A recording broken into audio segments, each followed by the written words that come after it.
Welcome to Let's Roger That. I'm Gilles. Well, the other day I had a bit of a problem with my milling machine here, a King PDM 30. It's a column mill, round column mill, and I love it. It's just a couple of years old. So when it started clunking really badly, I'm thinking, oh, that can't be good. So let me take you back in time to show you all the things that I did to find out whether it was broken or just needing servicing. Someone mentioned that my mill is making a lot of noise, and you can hear it here.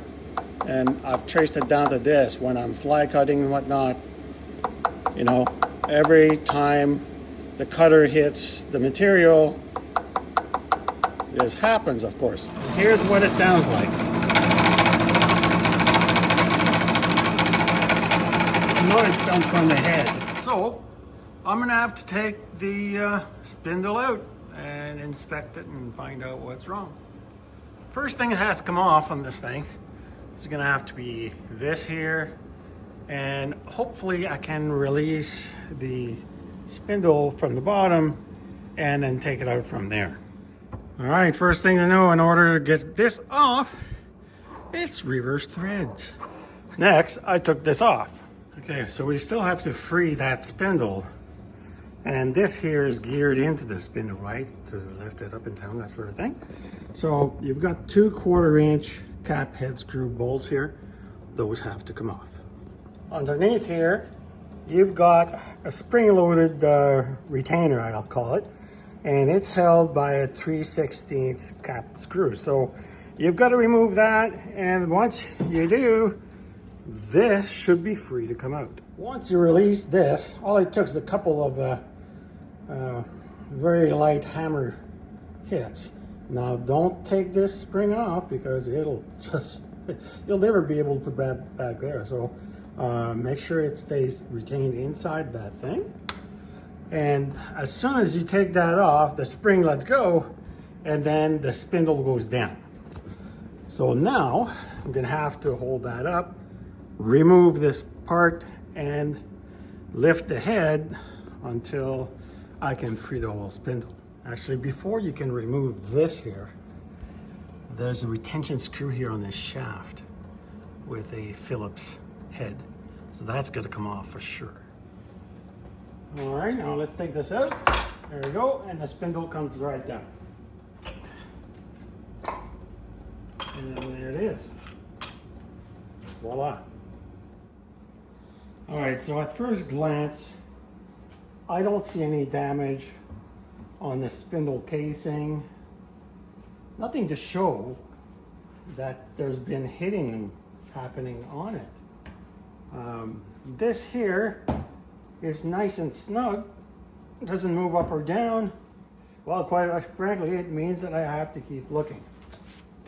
Okay, now we're looking inside the casting. Let me see if we can shine the light a little bit better. There is absolutely no damage inside the casting. The bearing at the top is held in correctly. I'll verify that from the top by trying to move it, but I don't see anything wrong here. Well, I can't detect anything right offhand. There's nothing visible that would cause this really hard knocking that I can see. So since I can't see it, I'll have to assume that these bearings might have an issue. I can't feel anything, but when it's spinning at 800 RPM and there's pressure against and it's intermittent, that changes everything. So, all right, so I'm still trying to determine the exact cause of the issue. So in the meantime, I'm removing these retainer screws here. And look at this, they are left-hand threads. So when to untighten them, you have to turn clockwise. Just FYI, there's no references anywhere in that regard. And it's really difficult to identify just by looking. So, all right, let's move on. To gain access to the bottom bearing on the spindle, There's this plastic cap that's made to be unscrewed the correct way, right-handed, but you need like 3 pins to get it out. You can use a screwdriver and you can fill that in later on and that'll be fine. With just a few taps with a pretty hefty rubber mallet hitting from the top, the whole spindle leaves the assembly. So you put that on the side, tap it, and it comes off.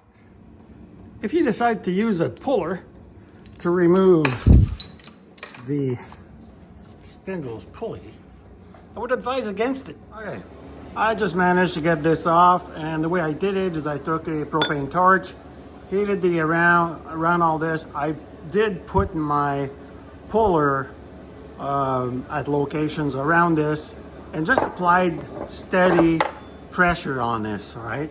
Once it expands enough, it just pops right off. But you can't apply a whole lot of pressure because this is what it'll do. Once you reach underneath this, the pulley, you got these 3 Phillips head screws that you have to remove. Be careful, by now a fair bit of heat is being transferred to this this whole thing here, right? So here we see there's a bearing. Could it be that? I don't know. All right, now when it comes to this puppy here, it is pressed in from the top, so which means you need to push it upwards. If you take flashlight, once you got all this off here, you can actually see it here, right? So that's the splines that mesh with the spindle splines. So you take a copper bar, lean it on this, because that's steel, and then you pound the crap out of it from the bottom, and it'll come up. Okay, so you've now removed that upper sleeve that meshes with your spindle. In order to remove, grab a pencil or something here, there we go. In order to remove these 2 bearings, which are identical by the way, there's a little clip here. See if I can bring it in and allow you to see. You see that little clip there? So that's going to come off, and then those 2 bearings can be pulled off, pushed out, whatever. Right? Now, although I haven't detected any problem, of course, I pushed in this cover here. These are sealed bearings. So I'm going to order 2 replacements from NSK or something like that. They are 6009Zs. So I've got all the bearings off, and here's something interesting. If you look here, perfectly lined up with this tracking pin, or alignment pin. That's for the R8s to go in here and line up correctly.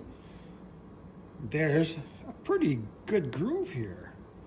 And it's kind of making me wonder if perhaps, something broke off, and I just don't know. I still haven't found the exact cause that was causing the issue. So when I was at the top and the whole thing was together, I would do this and there'd be some knocking, right? And yeah, there's some marks in here, and so could that have been the problem? Quite possibly. I can't be absolutely sure. The marks at the top are made by me with the pipe wrench. Now this here is so actually this is supposed to be upside down like this, and it goes in here. Okay, it's supposed to mesh with this. We're not talking about a lot of slack here. Like if it was like that. Okay, perhaps. That's, I don't know, I just don't know. I'll have to investigate further, clearly. I don't see any nasty damage inside this thing here. As I continue to inspect every moving part in this thing, see this is the bearing seats for the main spindle case, I guess it's called. And then on both sides, they are perfect. There's nothing wrong there at all. So now I'm looking at, okay, how do these parts mesh? You've got the spindle, and then you got the other part up at the top, which has a bearing here, a sleeve, and of course the taper for the pulley. And to remember, when I just back up a touch there. Okay, so when I was moving this part of the spindle is when I was hearing the noise, right? And it pretty well came from there inside the casing. So at this point, not having found anything, all I can really imagine was that those two moving parts were the cause of the problem. So I went on forums and having discussions with people, and in the end, the most simple solution usually is the best. One fellow says, why don't you grease those splines and see what happens? And that's exactly what I did. And lo and behold, that's all it was. Reassembled the whole thing back into the mill, and the noise was gone. So I've got a 2-inch face mill here, and I'll reassemble the mill, of course. The bearings were fine, everything was fine. All it turned out that it needed was some grease in the splines. Good lesson learned. Sometimes don't look for problems that don't exist, but anyhow, I managed to inspect the whole mill, and it turned out to be a good thing. Now, the other thing that's resulting from this grease is that the surface finish is better. Can't understate the need for good lubrication. So having resolved the knocking issue, now I remove the spindle's pulley, and it was time to get her fixed. I sent her to get welded, and now we're going to machine that thing and put it back on and finish off this project.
Alright, so the installation, nothing complicated there. This is not actually a press fit, this is a slip fit. But just to make sure, I'm going to degrease this with some brake cleaner.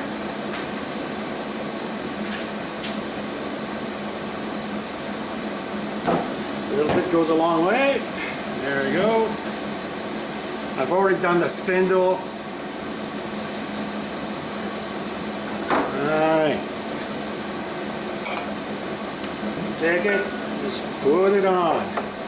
When it comes from the manufacturer, it's not pressed on, but it's held on pretty darn tight, which led me to use a puller.